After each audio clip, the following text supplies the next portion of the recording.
I'm truly happy to be with you. The welcome yesterday, and Benji, your loving accompaniment and your thoughtful accompaniment of me was greatly appreciated. And I can also tell you that in preparing for this summer schools, there's been so much love extended to me and great hospitality. Of course, when I look at myself, I certainly am not deserving of that love. And I'm nervous. But what do we do but rely on divine confirmation and have confidence that Baha'u'llah will guide us? The letter of the National Spiritual Assembly talked about a distinct Baha'i environment at summer schools.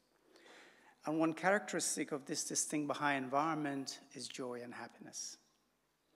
Matt, can I have the next slide? Sorry, just before you go. See, a smile is contagious. Abdu'l-Baha writes, I want you to be happy, to laugh, to smile and rejoice in order that others may be happy with you. So it's part of what we do is to bring this joy to the summer school environment. It's all our jobs. I was really pleased that the theme of this morning's devotions was love.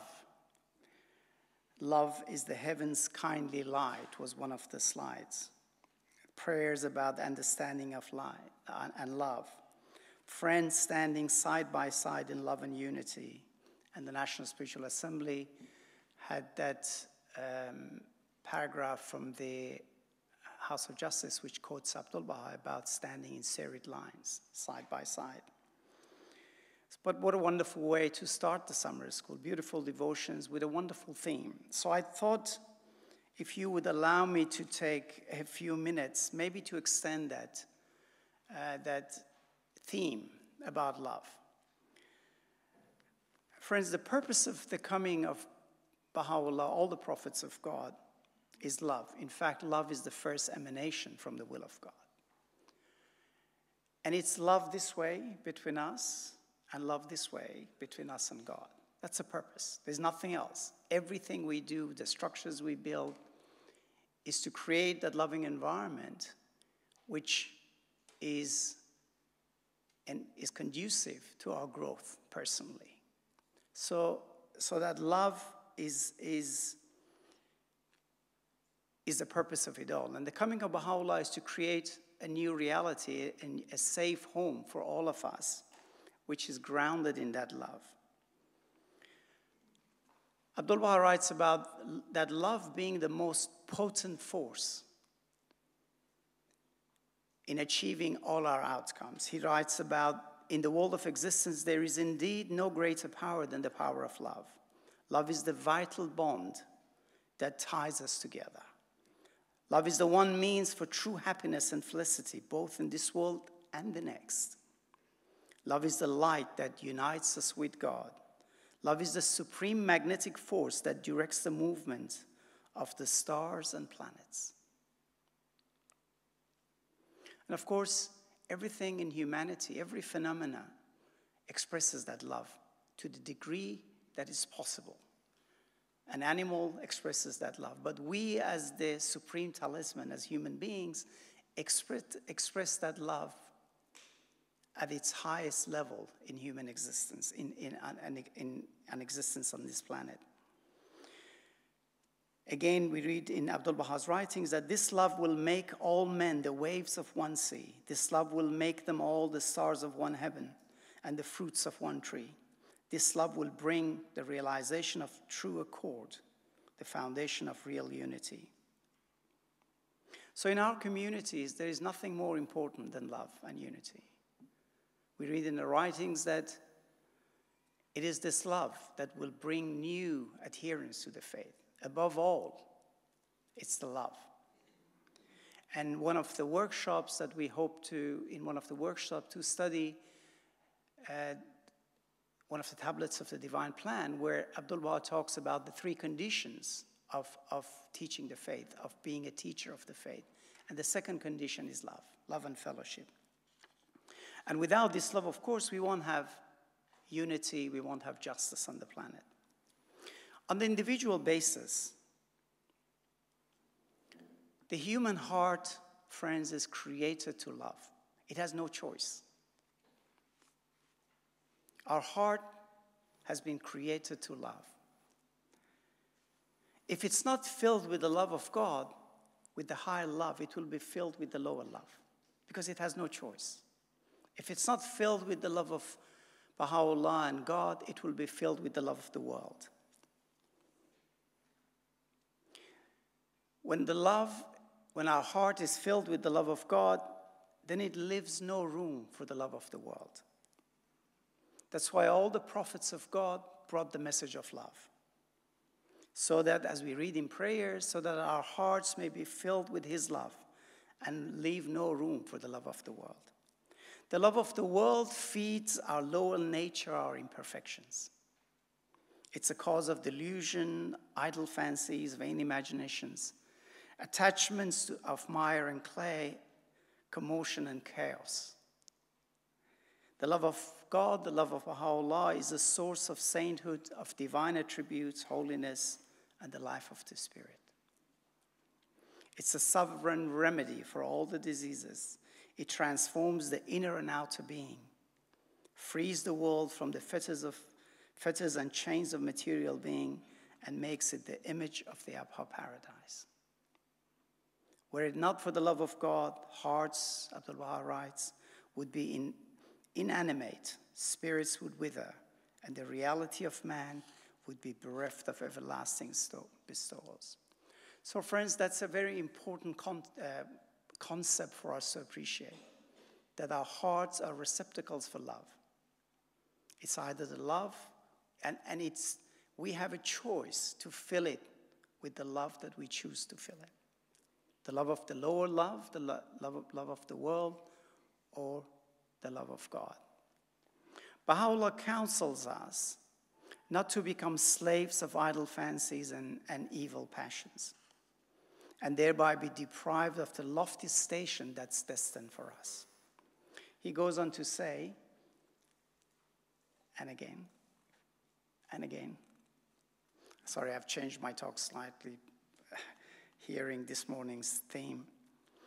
He goes on to say that you are even as a bird that soareth with the full force of its mighty wings, and with complete and joyous confidence through the immensity of the heavens. Of course, this bird then, he goes on to say, that needs to satisfy its hunger. So it lands and turns to water and clay of the earth below. And then, entrapped in the mesh of its desire, cannot resume its flight to the realms whence it came.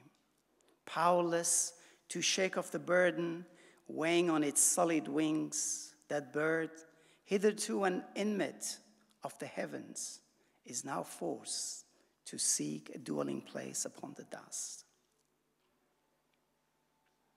And then Baha'u'llah writes, wherefore, O my servants, defile not your wings with the clay of waywardness and vain desires, and suffer them not to be stained with the dust of envy and hate, that you may not be hindered from soaring in the heavens of my divine knowledge.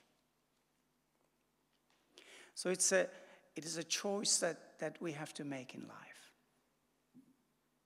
It's a choice that we make every day with our actions, what we fill our hearts with. So this foundation, this journey of love and unity comes first, and understanding and knowledge comes second. Baha'u'llah writes, knowledge is praiseworthy when it is coupled with ethical conduct and virtuous character. Otherwise, it's a deadly poison, a frightful danger. So the most important task, and the first task, is to purify our hearts, which is the receptacle, which is the receiver of divine confirmation, of understanding and knowledge. Without not turning our face with humility to Baha'u'llah comes arrogance and pride with knowledge, which is a cause of failure, jealousy, and ego. Friends, the purpose of our lives is to learn. That's what we are here for. And that learning starts with our hearts and with love.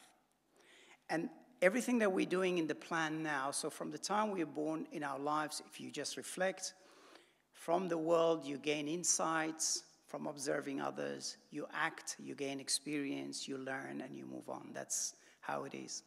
And the way the plan is designed for us in implementing the vision of Baha'u'llah for humanity is exactly the same process. It's no different. It's a learning process. And we will talk extensively about that. So Baha'u'llah's coming, his vision, is not to establish an alternative religious congregation in competition with other religions. Next slide, please.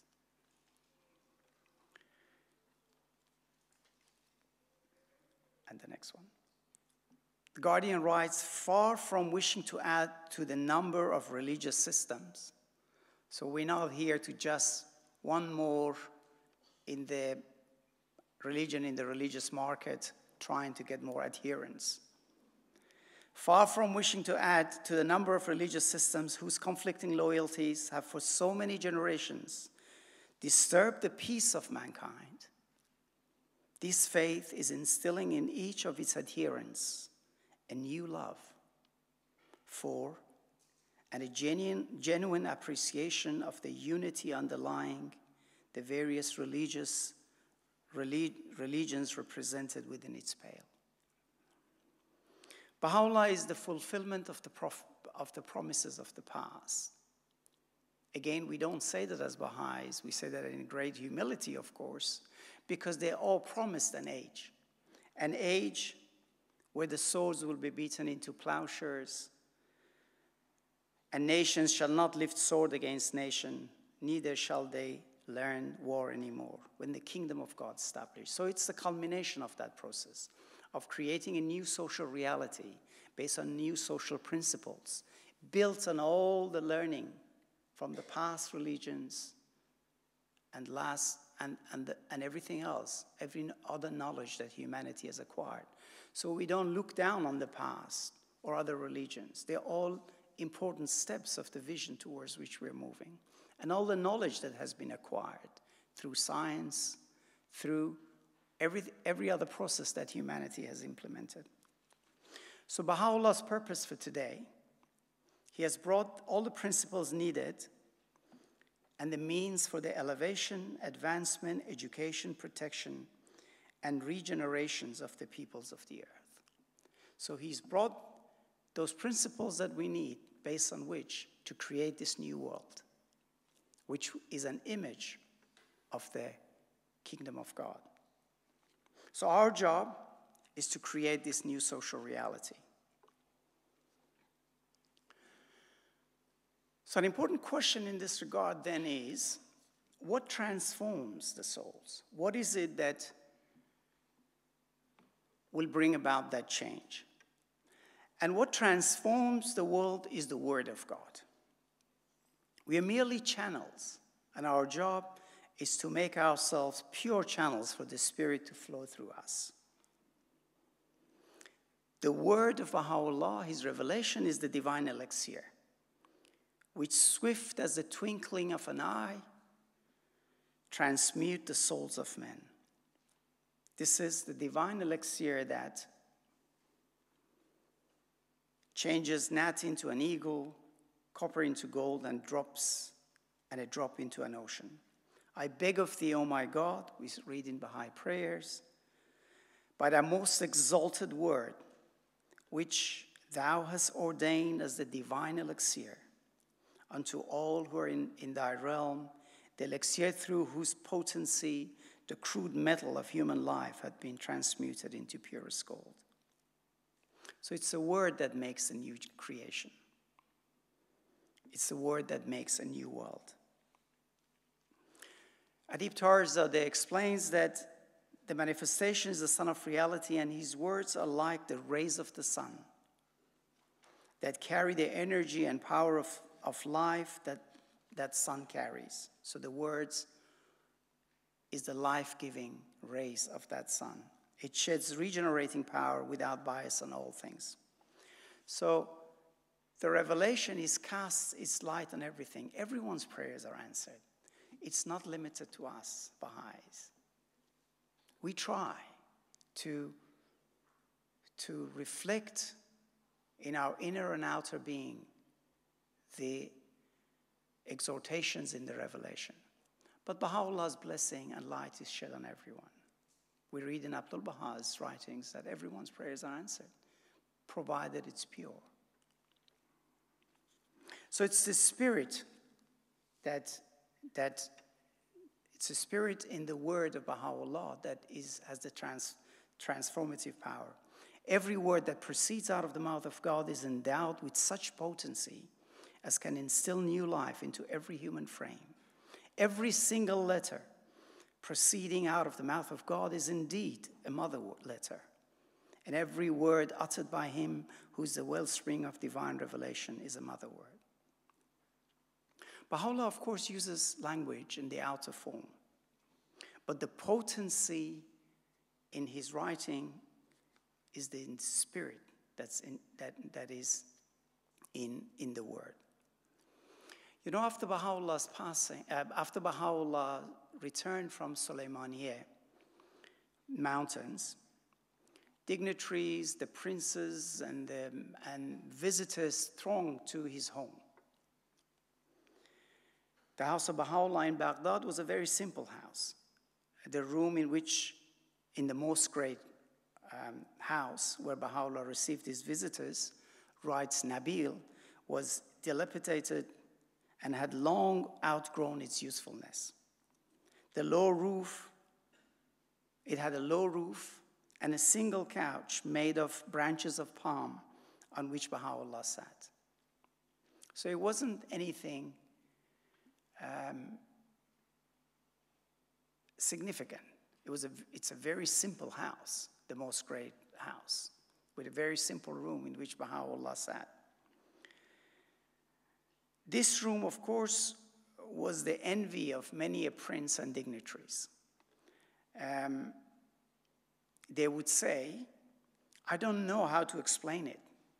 They were heard to say, all the sorrows of my heart vanish when I'm here in this room in the presence of the Blessed Beauty. Shuja'ud-Dawla expressed to a fellow prince of his intention of building the exact replica of this room in his palace. The outer form. And Baha'u'llah heard this, and he said, again, Nabil says, he may succeed in reproducing outwardly the exact counterpart of this low roof room made of mud and straw. What of his ability to open onto it the spiritual door leading to the hidden world of God? So it's not the outer form. The outer form writings of Baha'u'llah are words that you find in any book. It's the inner spirit that's inculcated in those words that are changing.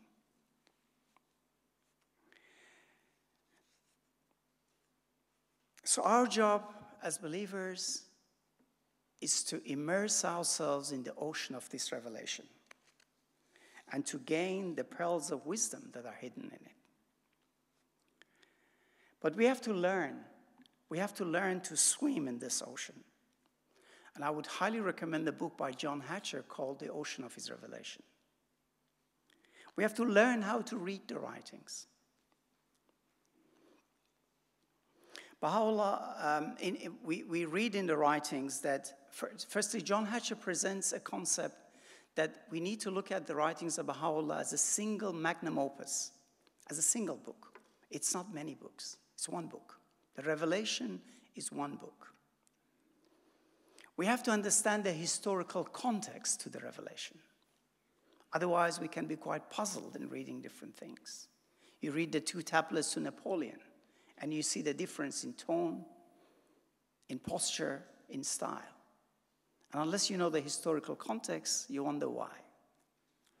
Baha'u'llah says that in this dispensation, the verses of God have been revealed in 9 different styles. What are these styles? From the narrative point of view, he writes that at one time we spoke in the language of the lawgiver, in another in the language of in that of a truth seeker. What are the different narrative point of view that Baha'u'llah uses? So we have to try to learn the different, just go through the whole thing, yeah. One more, thank you. So if you look, let me just briefly touch on this. I touch on this because in your workshop material, I have added 2 tablets to present to you. And I'll talk briefly because the National Assembly has asked for the prayer vigil, or for prayers, and one of them was the fire tablet. So I'll speak briefly about that too. So if you look at the Baha'u'llah's writing as a single magnum opus, as a single volume, it starts with Baha'u'llah revealed on the banks of River Tigris. What did he reveal? The hidden words. 153 poetic statements of spiritual truth. What does it do? Why does Baha'u'llah start with the hidden words? And what does he say? What's the preamble to hidden words? He says, we've synthesized all the past dispensations, and we have taken the inner essence and presented it to you in the garment of brevity. So the first chapter of this volume of Revelation is the summation of all the past dispensation in brevity. So it's like an author that's continuing a book. In the very first chapter, he summarizes everything, all the spiritual truth from the past dispensation. This is why the hidden words also, friends who are not Baha'is relate to it, because it is a summation of the past dispensations. So that's what the first chapter is. And then Kitab-e-Iran. Now, the narrative point of view in the first chapter is God speaking to humanity. It's the first tense. Oh, son of, it's God addressing humanity. Then you look at Kitab-e-Iran, the second one. What is Kitab-e-Iran? You know the historical context of how it was revealed? But Kitab-e-Iran is a third-person narration. It's someone else. It's not God. It's not Baha'u'llah. Someone else is presenting the proof for the revelation of the prophets of the past. It makes a statement about Jesus, about Muhammad. It puts forward their case of prophethood and their revelation. So first chapter, summation. Second chapter, statement about the truth of the dispensations and prophethood. And then we go through, we don't have a lot of time, but then you go to the last chapter, last chapter, Epistle to the Son of the Wolf. What is Epistle to the Son of the Wolf? Revealed 1 year before Baha'u'llah passed away. It's the last outstanding book from Baha'u'llah, and it sums up the dispensation. So it starts by a chapter from the past and a continuation, and then the last major work is a summation of historical as well as in terms of the writing of the dispensation is summed up. Baha'u'llah talks about historical events. He talks about places where he revealed the tablets. You see, it's a progression of the revelation.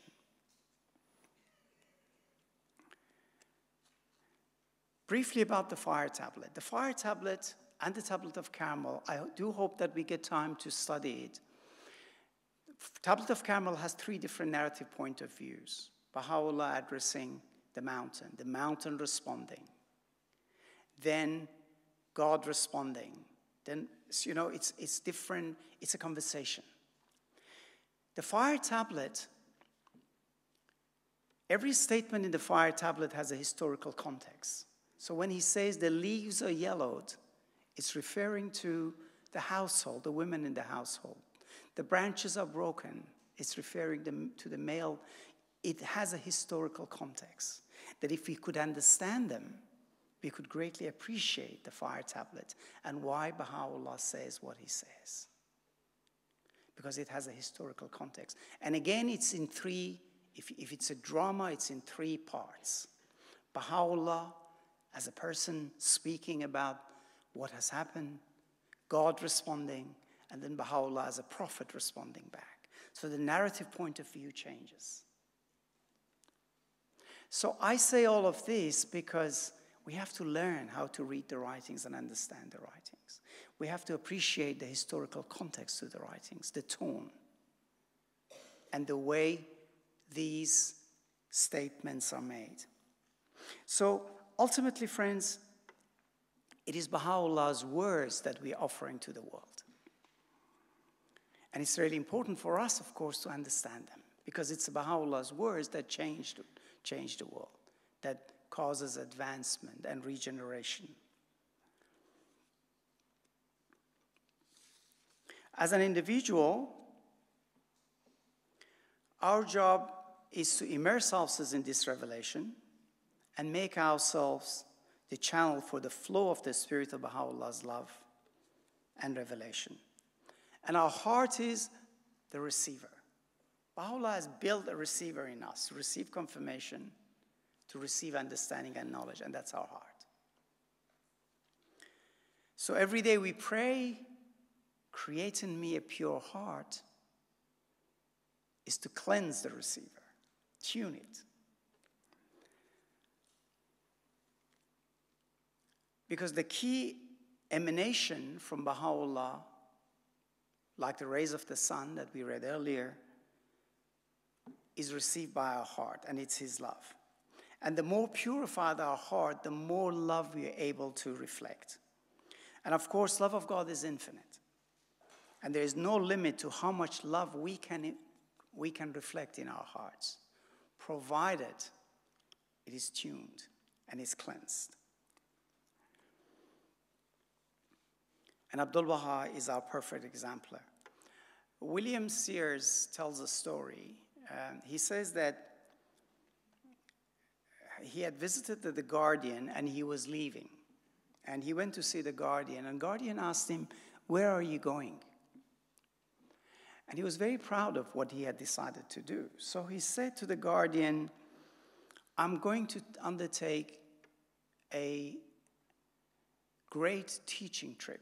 I'm going to go to the west coast of Africa, travel to the east coast from there, and then travel home to South Africa, all the way teaching." He says, the Guardian looked me straight in the eyes and said, "You must not do that." He said, "Go to Kampala. Go to Musa Banani. Embrace him for me. Tell him that it was the purity of his heart that won all the victories in Africa. Kampala was the heart of Africa, and Musa Banani was the heart of the heart.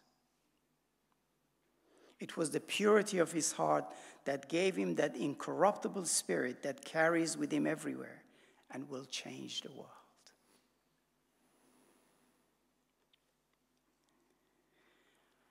So friends, ultimately, that's what it is.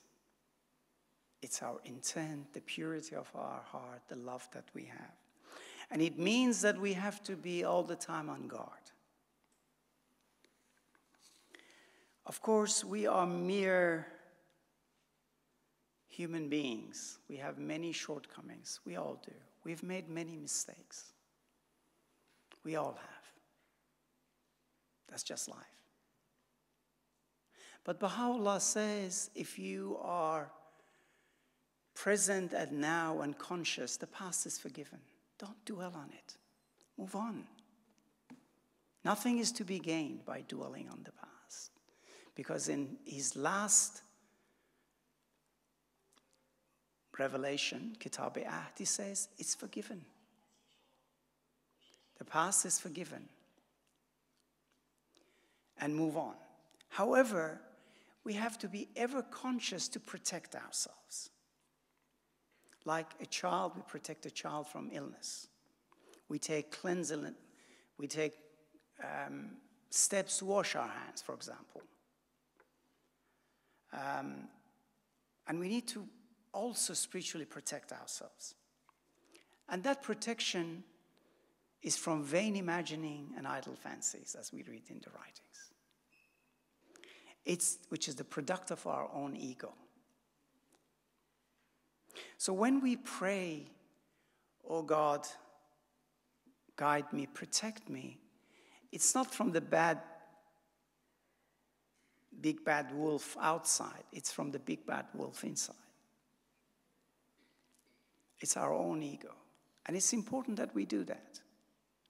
Because we've been created with our ego. Maulana says, once a man decided to get rid of his ego. So he went inside his own self. He found his ego and started strangling it. And then he heard a voice from above saying, "We've created you together, and you have to learn to live together." But then he goes on to say that once a man was riding a horse in the cold of winter, and as he was riding, he saw a snake dead beside the road, in the cold, almost dead, he found out later. So he stops and says, "This is God's creature too, I can't let it die." He takes the snake and puts it in his saddlebag. And as he rides, the heat of the body of the horse and the saddlebag brings the snake back to life. And the first thing it kills is the rider and then the horse. And he says, "When you find your ego frozen beside the road, leave it. Leave it." So these are important things we read in the writings as a way of protecting ourselves. It's not that when Baha'u'llah writes about vain imagining and idle fancies, he's writing to everyone. It's to us. We're susceptible to those things. So it's very important that we protect them ourselves. It's also very important. The House of Justice in Rizwan 2018 writes, "The global Baha'i community now in view is not the same as when it embarked on the first 6 years of the current cycle, a current plan." So as our personal reflection, because Baha'u'llah has given us this faculty of reflection, which is a key ingredient for our progress, to reflect every day, to bring ourselves into account. So it's important for us to think, if the Baha'i world that we see is not the same that embarked 6 cycles ago, a year and a half ago, am I the same? Have I advanced? How have I advanced? And if I haven't, that's okay. I'm conscious of that now. How do I advance? What do I do? So friends, a couple of things in conclusion to this concept of the writings. So how do we approach the writings of Baha'u'llah in a way that transforms us? How do we learn to read the writings? What steps am I going to take to immerse myself in the writing? Knowing that if I read 4 pages a day, 3 pages a day, I have read 1,000 pages in a year. Right? 3 pages a day would give you 1,000 pages, and that's all the major works. How do I do that? How do I build a discipline to do that? 2 pages a day will give you all the major work, starting with Kitab-e Aqdas or with gleanings. Doesn't matter where you start. Preferably hidden words, preferably through the same process, and studying the history at the same time to understand what was the reason for the revelation of Kitab-e Aqdas. Preferably in that order. But if not, it doesn't matter really what order. Diving deep into the ocean of the revelation. How do I go beyond the outer form of the writings to grasp the inner meaning and the spirit of the revelation? What will enhance our ability and the discipline to go beyond the outer form. One concept that is critically important if we are to read the writings and understand them is the concept of service. To strive to understand, we read in the House's messages as well as the Guardian, quoting the Guardian, to strive to understand more adequately this dispensation, he says, it's our responsibility. All of us have to do. He says, however, it's impossible to further our understanding unless we arise to serve. You can't understand the writings without arising to serve. Why is that? It's because you read the writings and you gain insight, right? Then you act, put that insight into action. Let me give you an example. Take the example of, let integrity and uprightness distinguish all thine acts. Take one simple example. Let integrity and uprightness distinguish all thine acts, Baha'u'llah says. You act on that. You're conscious of that for 6 months.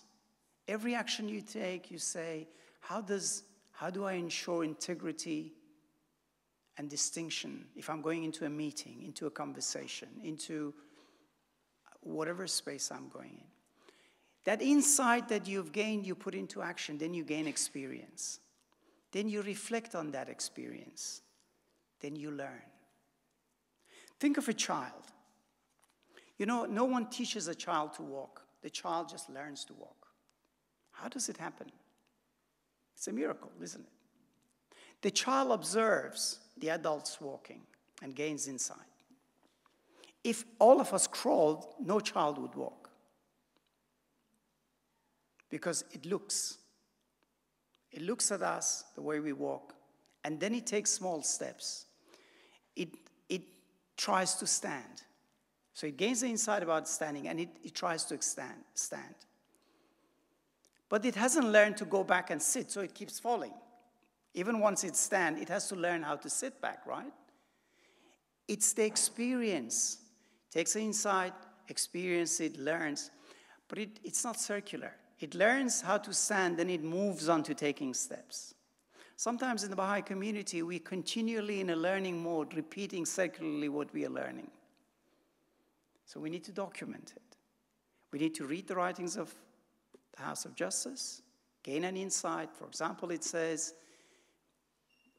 if you want to increase the number of junior youth, you have to learn how to have conversations. All right, what does that mean? Let's experiment how to have these conversations. Once we learn about a conversation that's effective, we document that. We disseminate that or diffuse that.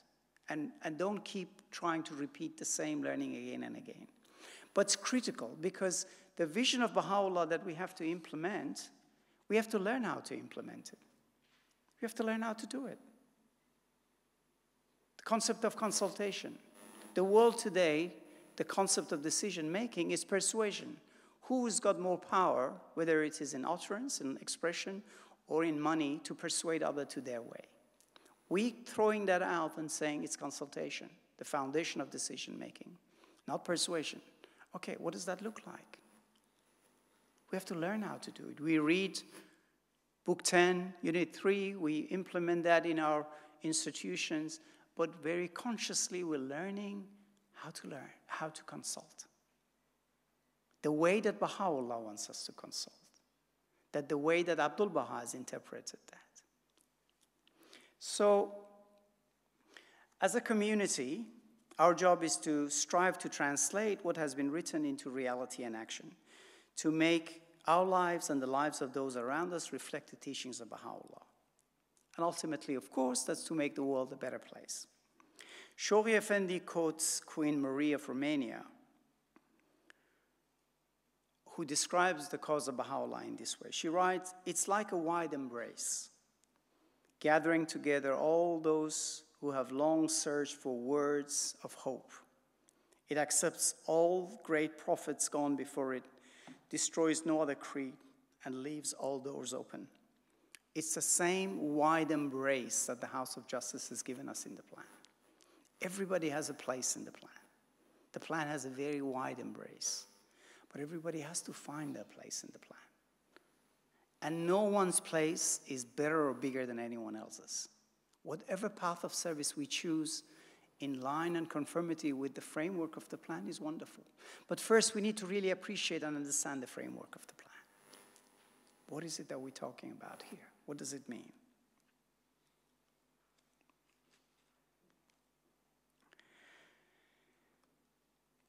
So our objective to build a new world based on the principles of Baha'u'llah is no different to the objective that Jesus or Muhammad brought.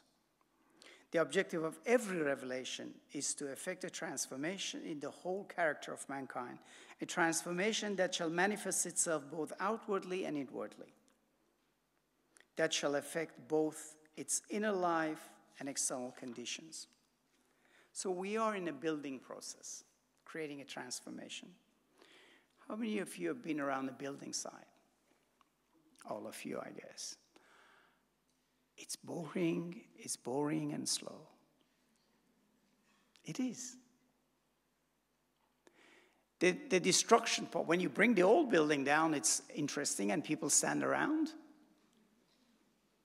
So the old wall that's being rolled up, there's a lot happening out there. And it's exciting in the news. You want to know who said what and what's happening. That's the old world order being rolled up. But the building work is unobtrusive. It's boring and uneventful. That's what we're doing. This tree is growing deep roots and wide shades.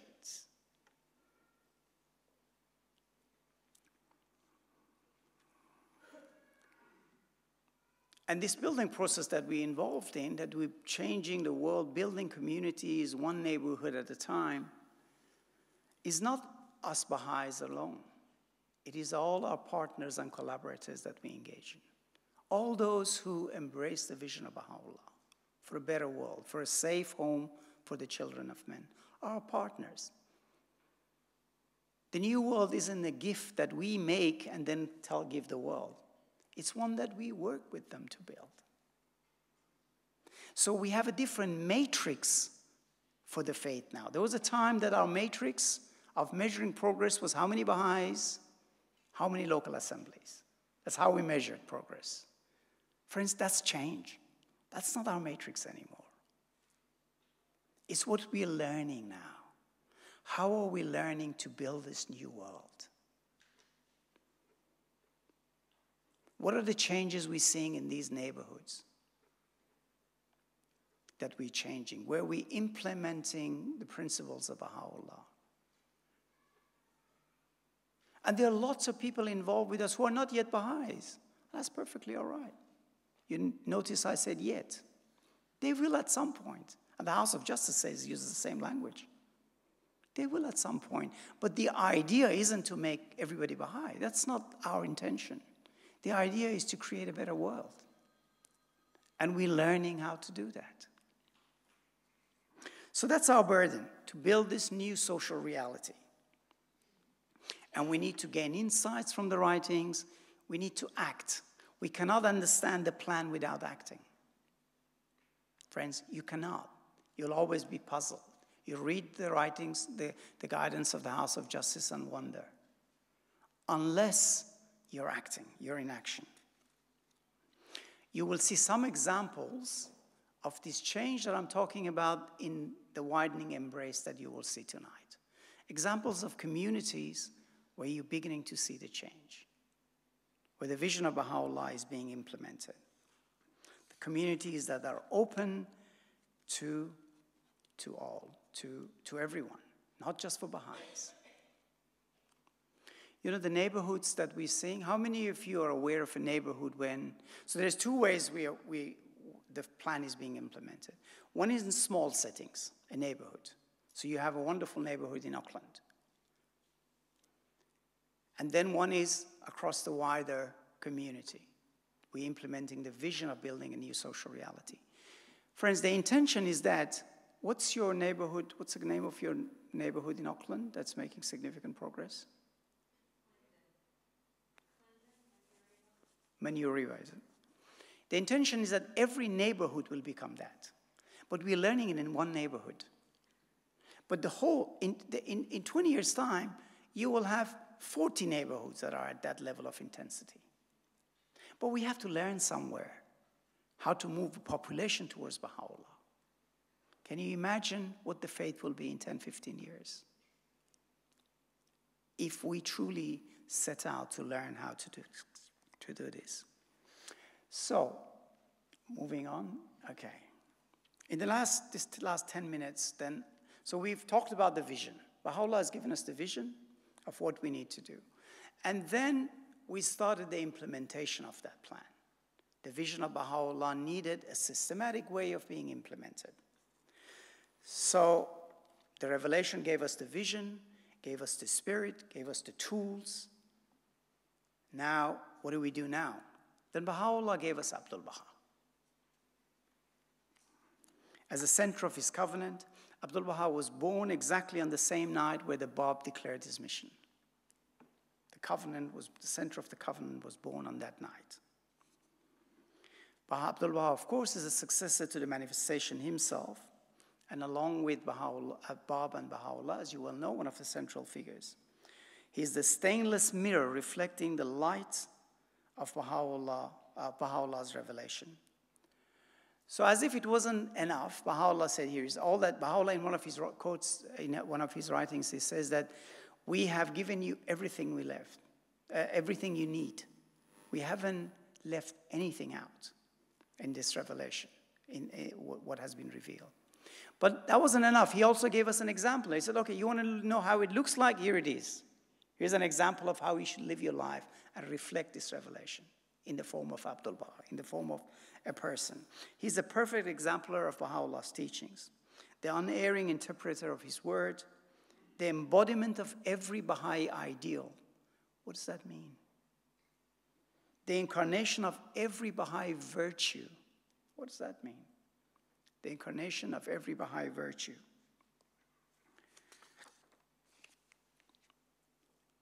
Of course, we're too close to Abdu'l-Baha to appreciate Abdu'l-Baha, but I'll tell you a story about Shoghi Effendi. Leroy Ayos writes that once he returned from a trip, and Shoghi Effendi called him and said, "What did you tell the friends?" And he was very proud of what he had told the friends. He said, "I told the friends, you have no idea what's happening in the Baha'i world under the guidance of the garden, the fruit that's growing. And then I told them, the fruit goes on the twig, not on the branch." Right? Shoghi Effendi is the twig. And you can see Abdu'l-Baha was the branch and how this fruit is growing. He says he looked at me with a look that I will never forget. Quite unhappy. And he said, "Never again mention me in the same sentence as Abdu'l-Baha. If Abdu'l-Baha was the ocean, I'm a drop. If he was the sun, I'm a pebble. And never," he said, "mention me again in the same sentence." That was Shoghi Effendi talking about Abdu'l-Baha. So Abdu'l-Baha is in a plane of his own, as the Guardian writes, that we don't appreciate quite at the present time. So in implementing the vision of Baha'u'llah, then, Abdu'l-Baha gave us two major documents. Those two documents are his will and testament, which is the blueprint for the establishment of the administrative order of the cause. And then he gave us the blueprint for the spiritual conquest of the planet in the form of the tablets of the divine plan. So in the turning point, it says, almost 90 years ago, now it would be 100 years ago, Abdu'l-Baha revealed the tablets of the divine plan, a plan divine in origin, the grand design for the spiritual conquest of the planet, which holds within it the seeds of the world's spiritual revival and ultimate redemption. Abdu'l-Baha presented in graphic language and definite terms guidance that originated from the Bab and was reinforced by Baha'u'llah for the expansion and consolidation of the faith throughout the world, ultimately leading to the establishment of the kingdom of God on earth. The divine plan unfolds through a series of stages. The divine plan that Abdu'l-Baha has given us, which is to implement the vision of Baha'u'llah, it unfolds through a series of stages. First under the direction of Shoghi Effendi, and then Universal House of Justice that will stretch as far as the fringes of the Golden Age. And friends, that's what we want to explore now. So we've talked about the vision. Now we want to explore these stages of the unfoldment of the divine plan. So the tablets of divine plan, there are 14 tablets, and they were revealed in 2 stages. 8 were revealed before Abdu'l-Baha went to the West, and 6 were revealed after his return. So 14 tablets, and they are addressed to the North American communities, as you well know. They provide the vision and prospect of a day when the light of Baha'u'llah's revelation illuminates every corner of the world. They set out the strategies, guiding principles, and unchanging spiritual requisites. So every initiative in the systematic implementation of what we're doing originates from the tablets of divine plan, from these 14 tablets, which were written on postcards, revealed during the First World War, and their implementation began during the Second World War. We know that the worse the condition of the world becomes, the greater the opportunities for the progress of the faith.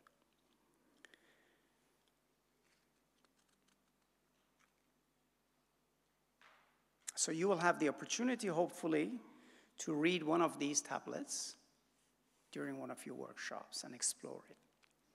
So friends, what's really important to understand that the faith is a process. As we said, Baha'u'llah's revelation is a process. It's one volume. When Abdu'l-Baha not only revealed the tablets of divine plan, but as part of the same process, he visited the West. It's part of one process. Because he wrote tablets to the same regions in the first lot, first 8. He repeated it in the second after he came back and his observations. It's very interesting to read both, put them side by side and read them. So what's the difference after he visited the region? So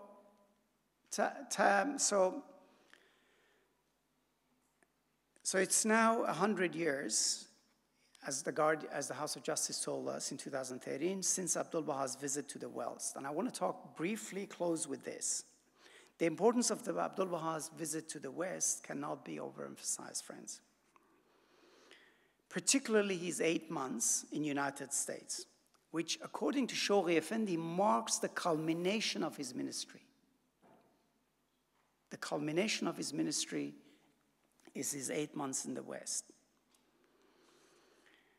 And these trips, the visits, should not be seen as an isolated event, but rather as part of the vision and process unfolding.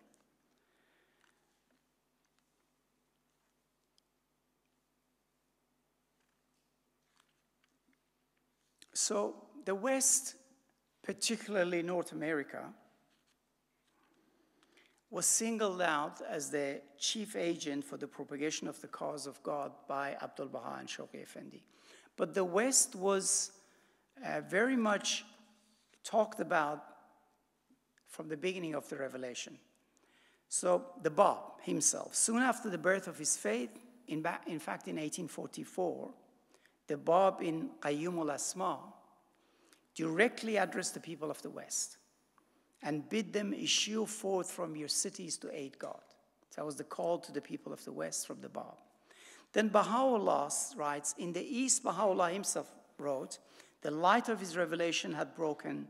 In the West, the signs of his dominion shall appear. Abdu'l-Baha has stated that if Baha'u'llah was not a prisoner, he himself would have traveled to the West.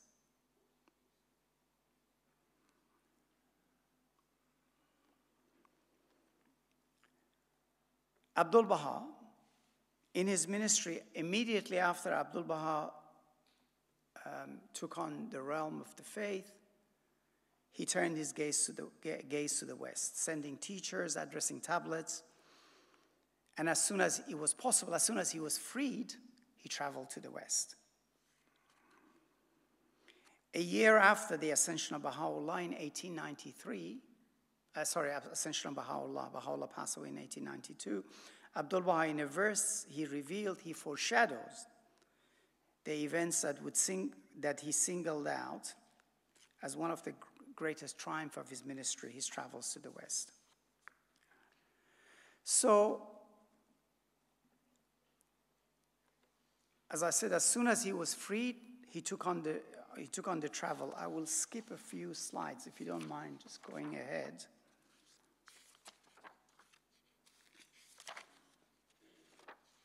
Quite a few slides. I'll close with the closing of Abdu'l-Baha's ministry, so we can start with Shoghi Effendi tomorrow. So he returned back in 1913. Just go forward till you come to the temple. Oh no, back, sorry. Back, sorry. Yep. So this glorious chapter in Abdu'l-Baha's ministry, let's see what the Guardian writes about it. He writes, a most glorious chapter in the history of the first Baha'i century has been written. Seeds of undreamt of potentialities had, with the hand of the center of the covenant himself, been sown in some of the fertile fields of the Western world. Never in the entire range of religious history had any figure of comparable stature arisen to perform a labor of such magnitude and imperishable worth. Forces were unleashed through those fateful journeys, which even now, at a distance of well-nigh 35 years, we are unable to measure or comprehend. Between 1910, when Abdu'l-Baha commences his travels, to 1913, in the words of Universal House of Justice, a defining period in Baha'i history had unfolded. The faith of Baha'u'llah was established in Europe and America, and the prestige of the cause reached the heights it had never been attained before. So the seeds for the unfoldment of the divine plan were sown in the West. So friends, what we've done is we've looked at Baha'u'llah's vision and then looked at the journey, the process for the implementation of vision, starting with Abdu'l-Baha. Two key elements. One, the tablets of divine plan, which is the blueprint or the plan for the unfoldment of the spiritual conquest of the planet. And also then Abdu'l-Baha's travels to the West, which in a very practical way showed how we should teach and how we should carry ourselves, and by the example that Abdu'l-Baha set for us. In the workshop today, what you will explore is more about learning, because the unfoldment of the divine plan, especially the plans we are now in, are about learning.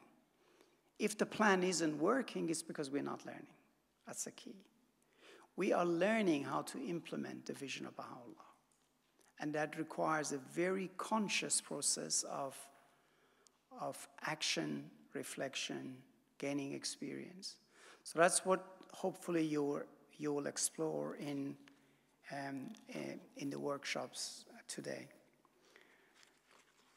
Tomorrow then we will look at the guardian's process, how it unfolded, the historical context of the unfoldment of the divine plan to the guardian, and then the House of Justice coming to this plan and then reflecting on our role.